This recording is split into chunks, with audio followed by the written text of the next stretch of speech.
Bonjour à tous. En attendant la sortie du livre Rambo l'exploration, le premier ouvrage making-of du chef-d'œuvre de Ted Kotcheff, résultat de 3 ans d'enquête, et oui, déjà, de tonnes d'interviews, de documents exclusifs, de photos absolument inédites, le tout dans un beau pavé de 500 pages, je vous révèle 5 secrets incroyables que j'ai pu découvrir. Premier secret, la course-poursuite à moto. Magnifique séquence où Rambo, en pleine fuite, quitte stratégiquement la ville pour progressivement regagner les espaces les plus sauvages pour se cacher, en empruntant les terrains les plus scabreux pour semer son poursuivant. Une séquence admirable qui ne fait pas dans la surenchère de cascade, qui semble très peu chorégraphiée, très ancrée dans le terrain et du coup assez réaliste, et passionnante à suivre dans sa façon d'exploiter à chaque fois des éléments de décor différents. Une course-poursuite géniale aussi parce qu'elle nous donne à sentir ce qui différencie les deux personnages, ce qui les caractérise. D'un côté Rambo agile qui se faufile partout et de l'autre un Diesel lourd, empâté, mais néanmoins acharné et qui ne lâche pas sa proie. Alors, l'un des nombreux secrets de cette course-poursuite est le fait que Stallone n'est pas doublé par un cascadeur, mais par plusieurs. Entre ce dérapage entre les voitures, ce wheelie très bien vu qui permet de masquer le visage du conducteur, cet envolé au-dessus du passage à niveau, ce saut dans un champ de boue, cette traversée dans les sous-bois, c'est au total pas moins de 4 cascadeurs qui ont pris le guidon de la Yamaha XC250. Et on a là de belles pointures, notamment Will Harper, champion du monde de motocross, Jack Gill qui au moment de ce tournage commençait en tant que coordinateur des cascades un show télévisé qui vous rappellera bien des souvenirs, et l'illustre Diamond Farnsworth, cascadeur qu'on retrouve dans toute une flopée de films d'action des années 80-90 et des séries dans les années 2000. Et ce qui est bluffant avec cette course-poursuite, c'est que si elle nous semble parfaitement fluide, qu'on ne devine absolument pas tous ces changements de cascadeurs, en plus, entre le début et la fin, il s'est écoulé en réalité 4 mois. Et oui, dans ce plan, on est début décembre, et là, énorme bond dans le temps, on est en plein mois de mars, à la veille du printemps. Voilà, c'est ça aussi la magie du cinéma.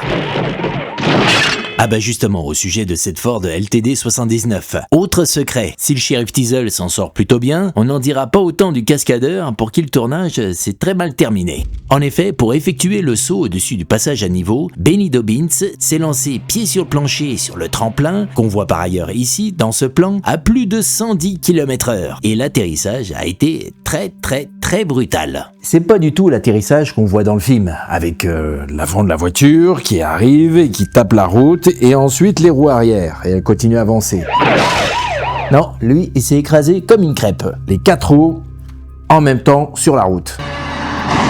Alors je vous dis pas, quand vous êtes sur un de ces sièges là à l'intérieur, sacré choc, hein. Parce qu'il faut savoir, c'est pas une Ford qui a été aménagée avec un minimum de sécurité à l'intérieur, ne serait-ce que des sièges rembourrés. Non, à l'époque, pour des cascades en plus de ce type-là, qui sont pas très périlleuses, on prenait la voiture d'origine et puis on y allait, advienne que pourra. Elle s'est écrasée, donc les 4 roues sur la route, elle a calé direct et elle a fini sa course un peu plus loin sur le côté de la route. Et puis là, la porte s'est ouverte et le pauvre cascadeur s'est traîné par terre, le dos en compote. Ambulance, hôpital, urgence, et le verdict tombe, fracture vertébrale. Heureusement, pas de complications sévères, mais bon, c'est terminé pour lui, pour ce film. Par conséquent, c'est un autre cascadeur qui a pris la relève et qui a terminé toutes les autres séquences de cette course-poursuite. Alors celle-là, c'est une Ford aussi, mais c'est une Mustang, une Cobra 2. Je dis pas de conneries, c'est celle qu'on retrouve dans Starman. Alors pendant que j'y suis, un petit mot sur Benny Dobbins. Après ce court travail sur Rambo, il a accompagné l'autre star musclée des années 80, Arnold Schwarzenegger, notamment sur Commando. Benny Dobbins was a very important person in my career because he enlightened me to all these things about stunts and about courage when you do stunts and training for it. Malheureusement, en plein tournage d'un de ses films suivants, Red Heat, double détente, il s'est subitement écroulé et il ne s'est jamais relevé. Crise cardiaque à seulement 55 ans. Bon, revenons à la course-poursuite parce que j'ai encore un petit secret à vous révéler. Enfin là, il s'agit plutôt d'un débunkage. Cette course-poursuite se termine de façon surprenante, presque anti-dramatique. Pas de gros crash, pas d'explosion, non, ça se déroule au détour d'un simple tournant, une glissade et hop, Diesel qui se retrouve les 4 fers en l'air. This was an accident with this car. and they kept it in. No one could, plan a slide like that. Un événement absolument pas prévu, et si ça l'avait été, on n'aurait jamais eu ce résultat. C'est ce que dit Stallone dans les commentaires DVD du film. Et il est vrai que cette glissade semble tellement naturelle, imprévisible, qu'on serait tenté de le croire. En plus, ce qui renforce l'impression que rien n'a été anticipé, c'est cette mise en scène qui reste à distance. Pas de cut, à un seul plan, la caméra accompagne l'action, observe cette glissade qui s'éternise avec ce retournement final. Mais en réalité, pas du tout. C'était complètement voulu. Au volant de la voiture, Rick Seaman, le cascadeur qui a donc succédé à Benny Dobbins, savait exactement ce qu'il faisait. Et la glissade, comme le flip final, était tout à fait prévue. Car Ted Kotcheff, le réalisateur, voulait justement une fin de course-poursuite anti-spectaculaire, avec un certain parfum de réalisme, un côté imprévisible, qu'on puisse croire à un véritable accident. Et là, on peut dire que le coordinateur des cascades, Conrad Palmisano, a bien réussi son coup. Et vous noterez que le principe est le même juste après avec Rambo. Lui aussi perd le contrôle de son engin et là aussi, rien de spectaculaire, juste une simple glissade filmée en plan large. En somme, c'est comme si les deux protagonistes étaient arrivés au bout de la piste. Conséquence logique, quand on y pense, de toute cette course-poursuite, car c'était bien la volonté de Rambo d'accéder aux espaces sauvages quasiment impraticables. À mon sens, la grande réussite de toute cette séquence tient à cela. Des cascades imaginées en lien direct avec le terrain, fortement ancrées dans un environnement qui dicte ses lois et qui finit par avoir le dernier mot. Deuxième secret, Stallone délivre une performance extraordinaire. Difficile d'imaginer quelqu'un d'autre dans la peau de Rambo. Sous la direction de Ted Kotcheff, il a su développer un style de jeu tout en retenue et en nuance. De mon point de vue, c'est clair, Stallone n'a jamais été aussi bon. La palette d'émotions qu'il parvient à exprimer sans dialogue, uniquement par le corps, les gestes, les regards, les silences, est vraiment remarquable. Fierté, anxiété, peur, douleur, rage, colère, jusqu'à ce final absolument déchirant. La gamme d'émotions qu'il traverse pendant ces 90 minutes est hyper riche. Très injustement sous-estimé. Bon, donc sa prestation est tellement riche et du coup tellement marquante que ce personnage de Rambo lui colle vraiment à la peau. Mais sans doute le savez-vous, entre la publication du livre dont est tiré le scénario en 1972 et le début de la production du film en 1981, le projet Rambo est passé entre les mains de moult producteurs, réalisateurs, scénaristes et de nombreuses stars ont été pressentis pour incarner ce béret vert. Clint Eastwood, Robert De Niro, Al Pacino, Steve McQueen, John Voight et j'en passe. À chaque fois cependant, le film ne dépasse jamais le stade de projet embryonnaire. Rien de vraiment concret. Ce que l'on sait beaucoup moins en revanche, c'est que juste avant l'arrivée de Ted Kotcheff à la réalisation, le projet était entre les mains de John Frankenheimer. Le talentueux réalisateur de Un crime dans la tête, L'évadé d'Alcatraz, 7 jours en mai, et cet étrange ovni absolument fascinant qu'est Opération Diabolique. Et là, pour la première fois, le film semblait réellement sur le point de se faire. Le financement était bouclé, tous les repérages avaient été effectués, dans une ville de Géorgie, tout était prêt pour donner le premier coup de manivelle. Et qui devait incarner Rambo? Un certain Brad Davis qui sortait du succès de Midnight Express. Et quand je revois certaines scènes de Midnight Express, je me dis qu'il aurait fait un Rambo plutôt enragé et intense.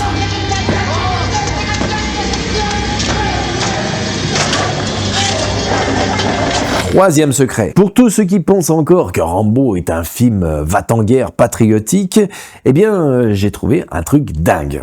Pour réduire leurs coûts, les productions hollywoodiennes ont coutume de demander un soutien à l'armée. Prêt de véhicules, d'armes, d'équipements, accès à des bases, conseillers militaires, tout est bon à prendre et cela constitue une aide précieuse qui permet de faire d'importantes économies et d'apporter une forme d'authenticité au film. Illustre exemple, ce film que vous connaissez peut-être, Les Bérets Verts de Ray Kellogg et John Wayne. Et soutien total de l'armée avec la bénédiction du président Lyndon Johnson. Bon, pas étonnant parce que là on est en présence d'un film dégoulinant de patriotisme. Et donc, ce que j'ai trouvé, c'est un document émanant de l'armée en réponse à une demande de soutien logistique pour Rambo First Blood. Et là, rejet catégorique. Je cite, « Apporter un soutien à un film d'une violence aussi excessive, dont le personnage principal est présenté comme un tueur uniquement en raison de sa formation militaire, ne serait pas dans l'intérêt du département de l'armée. » Et le tout accompagné d'une lettre cinglante qui souligne point par point les éléments du script pas vraiment à leur goût. Et sans surprise, on y trouve la garde nationale et son lieutenant Clinton Morgan. Now fire that thing! Just let me get out of the way first.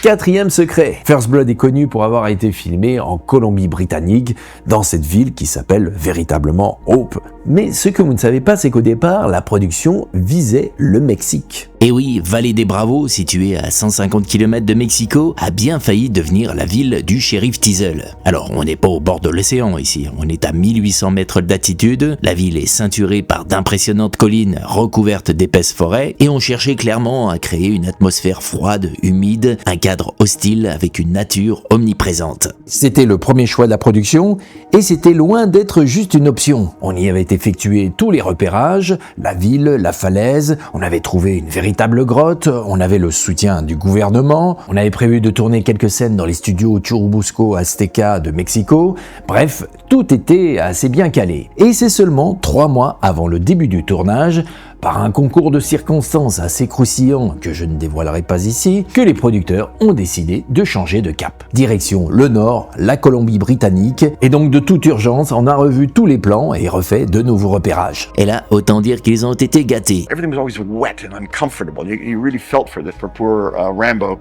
stripped to the waist with that pathetic little piece of tarpaulin over his shoulders. La pluie, le froid, la neige, la boue, la grisaille permanente, le brouillard, une atmosphère que la photo d'Andrew Laszlo a su magnifier et qui en a fait la signature visuelle du film. Alors pour la petite histoire, les deux producteurs, Mario Kassar et Andrew Vajna, reviendront au Mexique et dans ses studios Churubusco Azteca quelques années plus tard. Et pour y tourner, Rambo 2, la mission.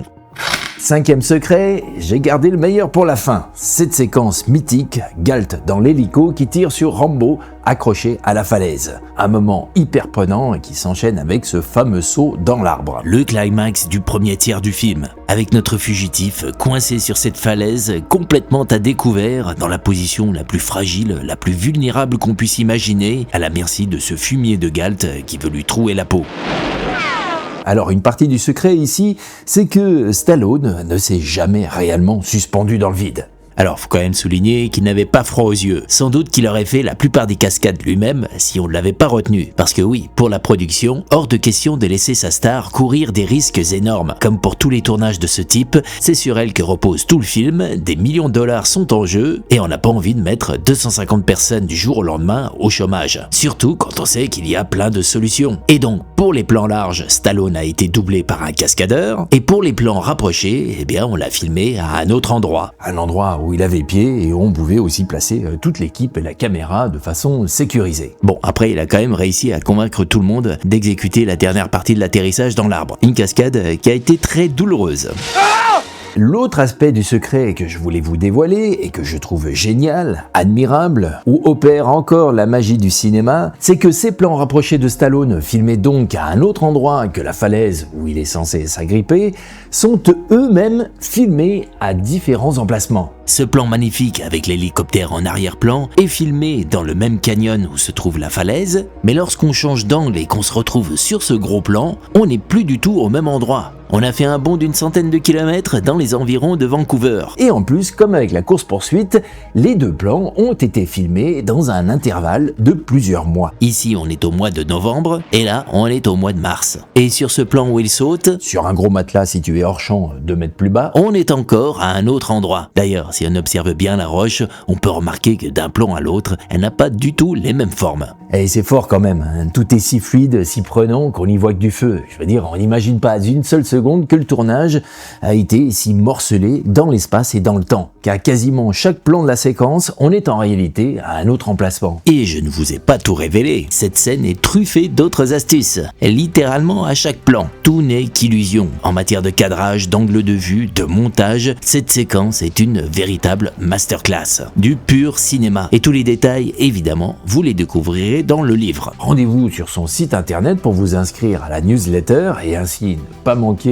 toutes les prochaines étapes. Abonnez-vous, likez, partagez, commentez. Évidemment, vous savez que j'essaye de répondre à chacun de vos commentaires. Et je vous dis donc à très bientôt. Salut!